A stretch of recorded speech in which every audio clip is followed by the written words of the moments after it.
కూటమి ప్రభుత్వం వాళ్ళు ఎన్టీఆర్ గారి 300 అడుగుల విగ్రహాన్ని 1750 కోట్లతోటి నిర్మించాలని చెప్పి ఒక నిర్ణయం తీసుకున్నారని చెప్పి మనకు ఒక వార్త బయటికి రావడం జరిగింది.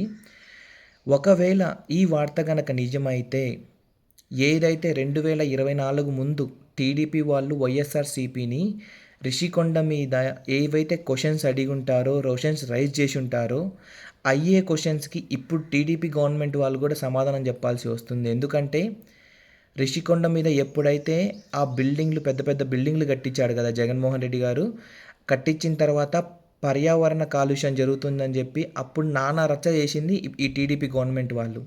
ఇప్పుడు ఈ నీరుకొండ మీద ఎన్టీఆర్ గారి విగ్రహం కడితే ఆ పర్యావరణ కాలుష్యం అడ్డురాదా?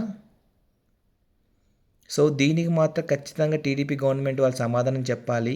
ఇది కాకుండా ఇప్పుడు స్టేట్ ఉండే లోటు బడ్జెట్లో 1750 కోట్ల ఇన్వెస్ట్మెంట్ ఇప్పుడు ఎన్టీఆర్ గారి విగ్రహం మీద అవసరమా?